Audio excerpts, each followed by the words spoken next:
नमस्कार दोस्तों, स्वागत आप सभी का अपने YouTube चैनल आरपीएससी मेकर पर। दोस्तों सभी को गुड मॉर्निंग, सुप्रभात। एवं दोस्तों सभी के लिए आज का दिन मंगलमय हो, इसी शुभकामना के साथ स्टार्ट करते हैं आज की अपनी क्लास।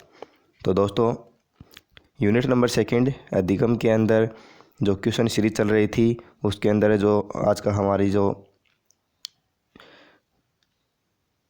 क्वेश्चन वाला सेशन है ये लास्ट रहेगा।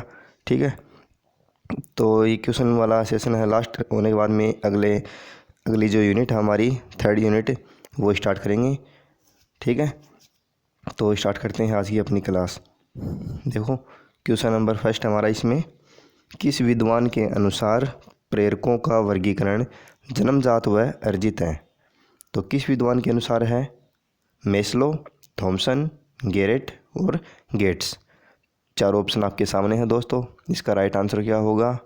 तो इसका जो राइट आंसर होगा वो होगा मेस्लो। ऑप्शन नंबर 1 इसका राइट आंसर होगा कि प्रेरक होते हैं, जन्मजात होते हैं और अर्जित होते हैं, दोनों होते हैं। ये किसके अनुसार है? मेस्लो के अनुसार। क्वेश्चन नंबर नेक्स्ट, जन्मजात प्रेरक नहीं है। तो दोस्तों प्रेरक होते हैं, एक तो जन्मजात होता है, ठीक है, एक और कौन सा होता है? अर्जित, जो हम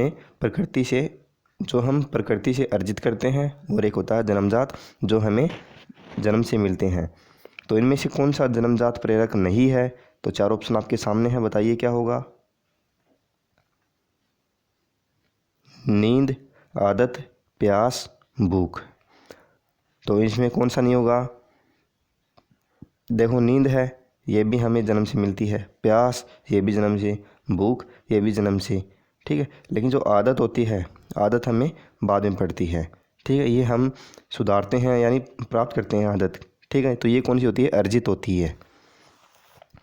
बढ़ते हैं क्वेश्चन नेक्स्ट, जो प्रेरक वातावरण के संपर्क में जाने से विकसित होता है, कौन सा होता है?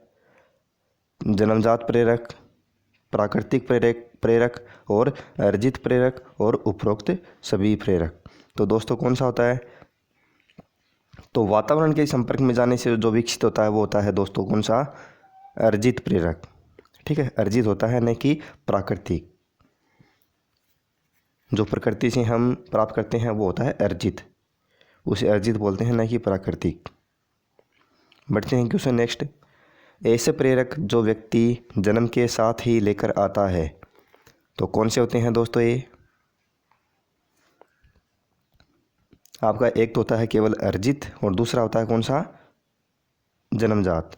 तो इसमें से कौन सा है जो व्यक्ति जन्म के साथ ही लेकर आता है? वो होता है जन्मजात प्रेरक। ऑप्शन नंबर 4 इसका राइट आंसर होगा। बढ़ते हैं क्वेश्चन नेक्स्ट, निम्नलिखित में बाह्य प्रेरक है। तो बाह्य प्रेरक कौन सा होगा दोस्तों? इसमें जो हम बाहर ग्रहण करते हैं जन्म के बाद में। तो दोस्तों देखो, सम्मान है, ये भी हम बाद में ग्रहण करते हैं। पुरस्कार व प्रशंसा ये भी हम बाद में ग्रहण करते हैं। दंड व आरोप ये भी हम बाद में ग्रहण करते हैं। तो सभी क्या होगा? सभी आ जाएंगे इसमें, उपयुक्त सभी इसका राइट आंसर हो जाएगा दोस्तों। बढ़ते हैं क्वेश्चन नेक्स्ट, वह कारक जो व्यक्ति का कार्य करने के लिए उत्साह बढ़ाता या घटाता है उसे कहते हैं। तो वह बाह्य कारक होता है जो व्यक्ति का कार्य करने के लिए उसके उत्साह को बढ़ाता है या घटाता है, तो उसे क्या कहते हैं दोस्तों? 4 ऑप्शन आपके सामने है, इजी क्वेश्चन है, आप बता सकते हैं क्या होगा इसका? मोटिवेशन। ऑप्शन नंबर 2 मोटिवेशन, अभिप्रेरणा होगा। ठीक है, बढ़ते हैं क्वेश्चन नेक्स्ट, बालक किसी कार्य को अपनी इच्छा से करता है, वह है। तो बालक कोई भी कार्य करेगा अपनी इच्छा से करेगा तो उस कार्य को क्या बोलेंगे? ठीक है, तो वो कौन सी प्रेरणा है? सकारात्मक, मनोदैहिक, सामाजिक, नकारात्मक। तो दोस्तों ये भी सिंपल है, क्वेश्चन देखने से पता चल जाएगा कि अपनी इच्छा से करेगा तो वो कौन सा हो जाएगा? ऑप्शन नंबर 1 सकारात्मक प्रेरणा। बढ़ते हैं क्वेश्चन नेक्स्ट, निम्नांकित में से जो बालक को प्रेरित नहीं करता है वह है। तो कौन प्रेरित नहीं करता है? प्रतियोगिता, पुरस्कार, अरुचि और रुचि। अब देखो दोस्तों, बालक को प्रेरित करता है वो देख लेते हैं पहले कौन कौन करता है।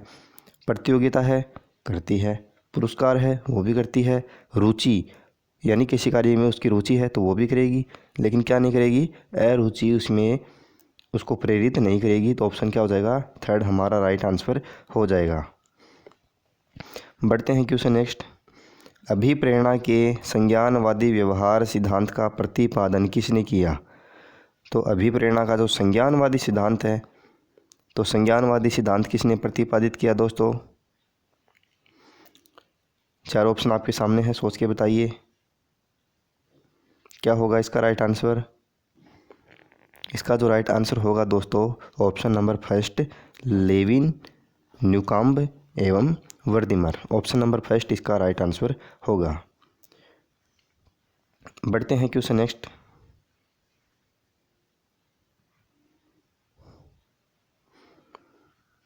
प्रेरणा के स्रोत हैं, तो दोस्तों प्रेरणा के स्रोत कौन से हैं।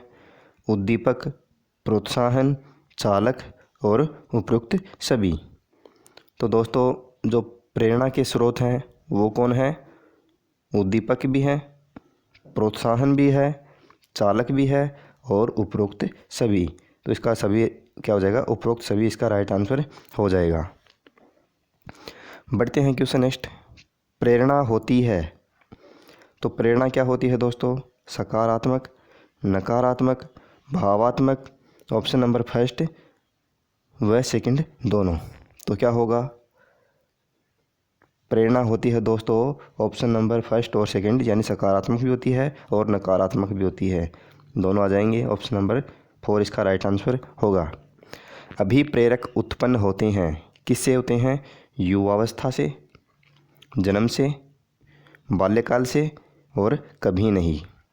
तो जो अभिप्रेरक होते हैं वो कहाँ से उत्पन्न होते हैं, युवावस्था से, जन्म से, बाल्यकाल से, कभी नहीं। बताइए क्या होगा। तो अभिप्रेरक उत्पन्न होते हैं जन्म से। कहाँ से, जन्म से। ऑप्शन नंबर 2 इसका राइट आंसर हो जाएगा। बढ़ते हैं क्वेश्चन नेक्स्ट। शिक्षण व शिक्षा प्रक्रिया सफल बन सकती है कब, किससे बनेगी, अनुशासन से, व्यवहार से, प्रेरणा से, रुचि से। तो क्या होगा दोस्तों इसका राइट आंसर। शिक्षण व शिक्षा प्रक्रिया सफल बनती है दोस्तों, ये होता है प्रेरणा से। किसे, प्रेरणा से। किसने कहा है कि सीखना अनुभव या व्यवहार में परिवर्तन है। ठीक है, तो किसने कहा सीखना अनुभव या व्यवहार में परिवर्तन है, मर्सेल, फ्रेंडसन, रोटर, कोलेसनिक। तो दोस्तों इसका जो राइट आंसर होगा वो होगा ऑप्शन नंबर सेकंड, फ्रेंडसन। ऑप्शन नंबर, ठीक है, सेकंड इसका राइट आंसर हो जाएगा। बढ़ते हैं क्वेश्चन नेक्स्ट। अंतर्नोद से आशय है, तो दोस्तों जो एक अंतर्नोद टर्म आती है हमारे पास, ये क्या होता है, अंतर्नोद होता है दोस्तों चालक, आवश्यकता, पुनर्बलन, पुष्टि। तो दोस्तों जो अंतर्नोद होता है वो होता है चालक। क्या होता है, चालक। ऑप्शन नंबर फर्स्ट इसका राइट आंसर होगा। आवश्यकता अंतर्नोद प्रोत्साहन का सूत्र दिया है, किसने दिया, आवश्यकता अंतर्नोद प्रोत्साहन का सूत्र किसने दिया, मेस्लो, हिलगार्ड, गुड और थॉम्सन। तो दोस्तों इसका जो राइट आंसर होगा वो होगा ऑप्शन नंबर 2, हिलगार्ड। इसका राइट आंसर हो जाएगा। जिस वस्तु से आवश्यकता अंतर्नोद की समाप्ति होती है उसे कहते हैं, तो जिस वस्तु से आवश्यकता अंतर्नोद की समाप्ति होती है उसे कहते हैं प्रेरक, प्रोत्साहन, अंतर्नोद, चालक। तो दोस्तों इसका जो राइट आंसर होगा क्या होगा, चार ऑप्शन आपके सामने हैं, सोच के बताइए क्या होगा। इसका होगा प्रोत्साहन। ऑप्शन नंबर 2 इसका राइट आंसर होगा प्रोत्साहन। मूल प्रवृत्ति पलायन का संवेग है, तो मूल प्रवृत्ति पलायन का संवेग कौन सा है। ठीक है, पलायन होती है एक मूल प्रवृत्ति। ठीक है, आपको पता है मूल प्रवृत्ति कितनी होती है, 14। ठीक है, मूल प्रवृत्ति किसने दी थी, मैकडूगल ने। तो मूल प्रवृत्ति होती है 14, तो उसमें से एक मूल प्रवृत्ति है पलायन। तो इसका संवेग क्या होता है? एक तो बात होती है संवेग की, एक होती है मूल प्रवृत्ति। ठीक है, तो मूल प्रवृत्ति होगी तो उसका संवेग क्या होगा?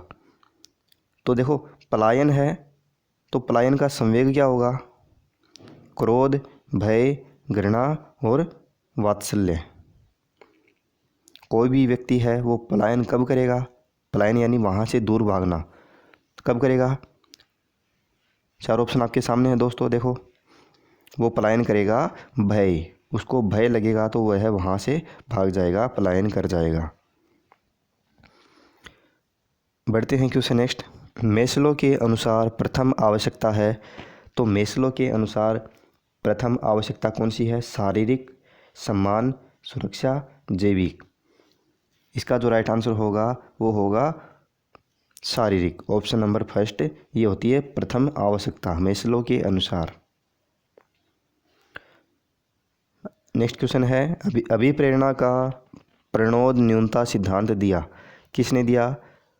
प्रणोद न्यूनता का सिद्धांत किसने दिया था दोस्तों? ये दिया था, 4 ऑप्शन आपके सामने, बताइए क्या होगा? Maslow, Hilgard, Guthrie. ये गुथरी नहीं है, सॉरी, ये क्या है? गुथरी है, यहाँ पर गलत मिस प्रिंटिंग है।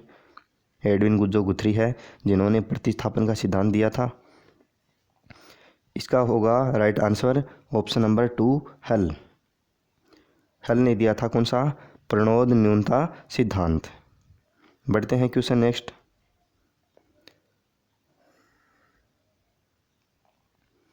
कौन सी जैविक आवश्यकता कम जरूरी है? तो दोस्तों कौन सी जो जैविक आवश्यकता है वो कम जरूरी है? 4 ऑप्शन आपके सामने, बताइए क्या होगा? यौन, भूख, प्यास, उपरोक्त में से कोई नहीं। तो दोस्तों इसका जो राइट आंसर होगा वो होगा, देखो ज़रूरी कौन सी कम है, कौन सी आवश्यकता कम ज़रूरी है? तो इसका जो राइट आंसर होगा, देखो प्यास भी है, भूख भी है। अब 2 ऑप्शन हमारे पास आ गए, तो यौन ये भी होगा। तो उपरोक्त में से कोई नहीं, ये होगा हमारा राइट आंसर। कौन सा होगा? उपरोक्त में से कोई नहीं, क्योंकि इनमें सभी ज़रूरी है। ये इसमें पूछा है कि कम ज़रूरी है, तो कम ज़रूरी कौन सी है? कोई नहीं है, सभी है। तो इसमें होगा उपरोक्त में से कोई नहीं।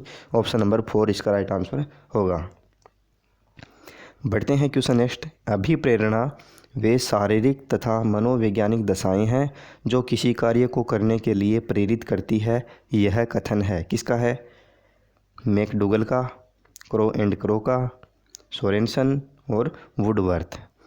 तो दोस्तों इसका जो राइट आंसर होगा वो होगा ऑप्शन नंबर फर्स्ट, मैकडूगल। किसने कहा? मैकडूगल ने कहा कि अभिप्रेरणा वे शारीरिक तथा मनोवैज्ञानिक दशाएं हैं जो किसी कार्य को करने के लिए प्रेरित करती है। क्वेश्चन नंबर नेक्स्ट, निम्नलिखित में से सीखने के लिए अभिप्रेरित करने का सबसे उपयुक्त तरीका कौन सा है? तो सीखने के लिए अभिप्रेरित करने का सबसे उपयुक्त तरीका देखना आपको दोस्तों, 4 ऑप्शन आपके सामने है। तो इनमें है तो सभी सही, लेकिन आपको सबसे अच्छा देखना है। ठीक है, सबसे उपयुक्त देखना है। कौन सा होगा? भय का, दंड का भय, पुरस्कार का प्रलोभन, ये भी सही है, ये भी सही है। यह बताना कि यह प्रकरण बहुत महत्वपूर्ण है, ये भी सही है। बच्चों के अनुभवों से जोड़ना, ये भी सही है। लेकिन हमें सबसे उपयुक्त देखना है, तो कौन सा होगा? सोच के बताइए। इस प्रकार के क्वेश्चन पूछे जाते हैं एग्जाम के अंदर। ठीक है, कंफ्यूज हो जाते हैं कि कौन सा करें, सभी सही है, लेकिन हमें देखना होता है सबसे उपयुक्त। तो ये होगा, यह बताना कि यह प्रकरण बहुत महत्वपूर्ण है। ऑप्शन नंबर 3 इसका राइट आंसर होगा। बढ़ते हैं क्वेश्चन नेक्स्ट। निम्नलिखित में से कौन सा आंतरिक अभिप्रेरणा का उदाहरण है? तो दोस्तों कौन सा है आंतरिक अभिप्रेरणा का उदाहरण? क्वेश्चन आपके सामने है और चारों ऑप्शन भी आपके सामने हैं। बताइए सोच के क्या होगा। वीडियो को पॉज करके आसानी से क्वेश्चन पढ़ लो और सोच के बताइए क्या होगा। इसका जो राइट आंसर है मैं आपको सीधा बता रहा हूँ, इसका राइट आंसर होगा आंतरिक अभिप्रेरणा। पूछा इसमें आंतरिक अभिप्रेरणा का उदाहरण, तो इसका जो राइट आंसर होगा वो होगा एक कहानी की पुस्तक पढ़ना, क्योंकि कहानी पढ़ने में आपको आनंद आता है। ऑप्शन नंबर फर्स्ट इसका राइट आंसर होगा। क्वेश्चन नंबर सेकंड, प्रेरक प्राणी में विद्यमान शारीरिक एवं मनोवैज्ञानिक दशाएं हैं जो उसे निश्चय विधियों के अनुसार कार्य करने के लिए उत्तेजित करती है। प्रेरक की इस परिभाषा को देने वाले हैं कौन है दोस्तों? शेफर, गेट्स एवं अन्य, ब्लेयर एवं अन्य, मर्सेल। तो दोस्तों इसका जो राइट आंसर होगा वो क्या होगा? ये होगा गेट्स एवं अन्य। ऑप्शन नंबर 2 इसका राइट आंसर होगा। बढ़ते हैं क्वेश्चन नेक्स्ट। मोटिवेशन शब्द की उत्पत्ति हुई है लैटिन भाषा के कौन से शब्द से दोस्तों? ये होता है मी धातु से, मोम धातु, मोट धातु, मोटम धातु से। तो इसका जो राइट आंसर होगा वो होगा मोटम धातु से। ऑप्शन नंबर 4 इसका राइट आंसर होगा। ठीक है, इसमें धातु पूछी है, न कि शब्द पूछता तो कौन सा होगा? मोटिवेयर से पूछा है, मोटिवेयर से लिया गया है। वो धातु कौन सी हो जाएगी? मोटम धातु। बढ़ते हैं क्वेश्चन नेक्स्ट।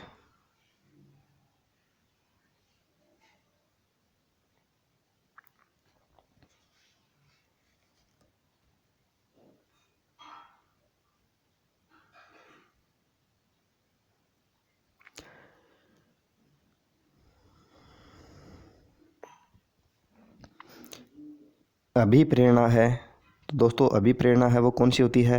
आंतरिक शक्ति, बाह्य शक्ति और आंतरिक एवं बाह्य शक्ति दोनों। तो दोस्तों इसका जो राइट आंसर होगा वो होगा अभिप्रेरणा कौन सी होती है? अभिप्रेरणा होती है आंतरिक शक्ति। ठीक है, यानी अंदर की शक्ति को जगा देती है, वो होती है आंतरिक शक्ति। ऑप्शन नंबर फर्स्ट इसका राइट आंसर होगा। अभिप्रेरक व्यक्ति का व्यवहार होता है, कैसा होता है? लक्ष्य निर्देशित, कार्योन्मुख, लक्ष्य एवं कार्योन्मुख, उपरोक्त सभी। तो दोस्तों इसका जो राइट आंसर होगा वो होगा लक्ष्य निर्देशित। ऑप्शन नंबर फर्स्ट इसका राइट आंसर हो जाएगा। बढ़ते हैं क्वेश्चन नेक्स्ट। प्रेरणा एक प्रक्रिया है जिसमें सीखने वाले की आंतरिक शक्तियाँ या आवश्यकताएं उसके वातावरण में विभिन्न लक्ष्यों की ओर निर्देशित होती है। किसके द्वारा दी गई? ब्लेयर, जोन्स एवं सिम्पसन, एवरिल, लोवेल और गुड। तो दोस्तों इसका जो राइट आंसर होगा वो होगा option number first Blair, Jones व सिम्पसन। ऑप्शन नंबर फर्स्ट इसका राइट आंसर हो जाएगा। बढ़ते हैं क्वेश्चन नेक्स्ट। अभिप्रेरणा प्रदान करने वाली विधि नहीं है, तो दोस्तों कौन सी नहीं है? पुरस्कार और दंड, परिणामों का ज्ञान, लक्ष्यों का निर्धारण, आर्थिक निर्धारण। तो दोस्तों इसका जो राइट आंसर होगा क्या होगा? सोच के बताइए, 4 ऑप्शन आपके सामने हैं। इसका जो राइट आंसर होगा विधि नहीं है, वो होगी आर्थिक निर्धारण। ये अभिप्रेरणा प्रदान करने वाली कोई विधि नहीं होती है। अभिप्रेरणा को प्रभावित करने वाला कारक है, तो दोस्तों कौन सा है? संवेगात्मक विधि, आवश्यकताएं, आकांक्षा स्तर एवं रुचि, उपरोक्त सभी। तो दोस्तों इसका जो राइट आंसर होगा वो होगा उपरोक्त सभी। ये क्या है? ये तीनों ही शामिल हैं। अभिप्रेरणा को क्या करते हैं? सभी प्रभावित करते हैं। संवेगात्मक विधि भी करती है, आवश्यकताएं भी करती है, आकांक्षा स्तर एवं रुचि भी करती है। Question next. किस प्रेरणा को बाह्य प्रेरणा भी कहते हैं? सकारात्मक प्रेरणा, नकारात्मक प्रेरणा, उपरोक्त दोनों, उपरोक्त में से कोई नहीं। तो किस प्रेरणा को दोस्तों बाह्य प्रेरणा कहते हैं? कौन सी होती है बाह्य प्रेरणा? इसका जो राइट आंसर होगा ऑप्शन नंबर 2 नकारात्मक प्रेरणा। बढ़ते हैं क्वेश्चन नेक्स्ट। उद्दीपन की परिभाषा उस विषय, वस्तु, स्थिति या क्रिया के रूप में की जा सकती है जो व्यवहार को उद्दीप्त, उत्साहित और निर्देशित करती है। उद्दीपन की उपयुक्त परिभाषा किसने दी है? हिलगार्ड ने, गेट्स व अन्य ने, ब्लेयर व जोन्स व सिम्पसन ने और एलिस क्रो ने। तो दोस्तों सोच के बताइए इसका जो राइट आंसर होगा क्या होगा? चारों ऑप्शन आपके सामने हैं, क्वेश्चन भी आपके सामने है। वीडियो को पॉज करके आसानी से इसको पढ़ के बताओ। इसका जो राइट आंसर होगा वो होगा ऑप्शन नंबर 3, ब्लेयर जोन्स व सिप्सन ने। बढ़ते हैं क्वेश्चन नेक्स्ट। और दोस्तों ये क्वेश्चन आज के हमारी वीडियो का लास्ट क्वेश्चन होगा। अभिप्रेरणा का प्रमुख सिद्धांत नहीं है। तो अभिप्रेरणा का प्रमुख सिद्धांत नहीं है, वो कौन सा नहीं है? मनोवैज्ञानिक सिद्धांत, मनोविश्लेषणात्मक सिद्धांत, मूल प्रवृत्ति का सिद्धांत, उद्दीपन अनुक्रिया का सिद्धांत और भाषाई सिद्धांत। दोस्तों इसका जो राइट आंसर होगा सोच के बताइए। चार ऑप्शन आपके सामने हैं। इसमें है कि अभिप्रेरणा का प्रमुख सिद्धांत नहीं है, नहीं पूछा है, तो इसका जो राइट आंसर होगा वो होगा भाषाई सिद्धांत। ऑप्शन नंबर 4 इसका राइट आंसर हो जाएगा। तो दोस्तों हमारा जो क्वेश्चनों की सीरीज चल रही थी, ठीक है, तो क्वेश्चनों का सेशन है वो हमारा कंप्लीट हो चुका है। और दोस्तों मैंने लगभग 300 प्लस ही करवाए हैं, कम नहीं है। 300 प्लस क्वेश्चन हो गए हैं यूनिट नंबर 2 से। अब दोस्तों यहाँ से अगर आपका कोई क्वेश्चन पूछा जाता है अधिगम वाली यूनिट के अंदर से, ठीक है, तो 99% चांस है कि आप गलत नहीं करोगे अगर आपने ये क्वेश्चन पढ़े हैं सोच समझ के अच्छे से, ठीक है।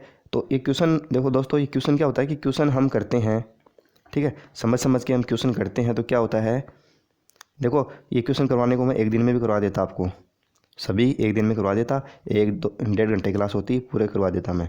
लेकिन उससे क्या होता, कोई भी काम हमें फास्ट में नहीं करना चाहिए, उसको आसानी से समझ समझ के करना चाहिए।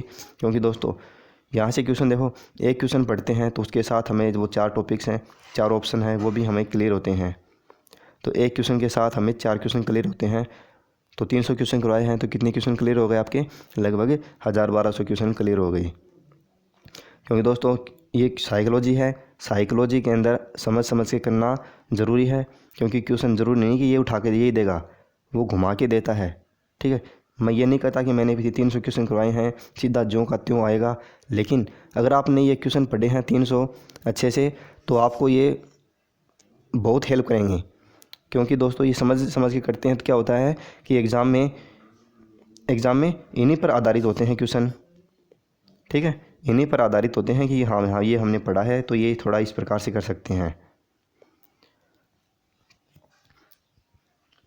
ठीक है। तो दोस्तों मेरा मोटिव यही था कि आपको समझ समझ के ये क्वेश्चन करवाने का, जो मेरा पूरा हो गया है। मैंने क्वेश्चन करवा दिए आपको 300 प्लस। तो दोस्तों ये क्वेश्चन भी आप बिल्कुल इम्पोर्टेंट है, आपको भी अच्छे लगे होंगे। यदि वीडियो अच्छा लगे तो इसको लाइक करें, शेयर करें और चैनल भी सब्सक्राइब अवश्य करें, जैसे मैं नई वीडियो बनाऊंगा तो आपको नोटिफिकेशन तुरंत मिल जाए, ठीक है। और हमारी जो प्लेलिस्ट बनी है उसके अंदर यूनिट नंबर 1 और उसके क्वेश्चन, यूनिट नंबर 2 और उसके क्वेश्चन, ठीक है। दोस्तों हम इसी तरह चलेंगे कि पहले यूनिट करेंगे, फिर उसके बाद में लास्ट में क्वेश्चन करेंगे कि हमें यूनिट कितनी समझ में आई है। दोस्तों हम यूनिट सीधी पढ़ेंगे, फिर अगली पढ़ेंगे, फिर अगली पढ़ेंगे। इस तरह से हमारा मूल्यांकन नहीं होता है कि हमें यूनिट कितनी समझ में आई है। मूल्यांकन कब होता है? जब हम उसके क्वेश्चन सोल्व करते हैं, ठीक है। यूनिट पढ़ने के बाद क्वेश्चन सोल्व करते हैं तो उसका इंटरेस्ट ही अलग बनता है। तो दोस्तों उम्मीद करता हूँ आपको ये क्वेश्चन भी अच्छे लगे होंगे। तो दोस्तों आज की वीडियो में इतना ही, मिलते हैं नेक्स्ट वीडियो में नए टॉपिक के साथ। तब तक के लिए जय हिंद, जय भारत।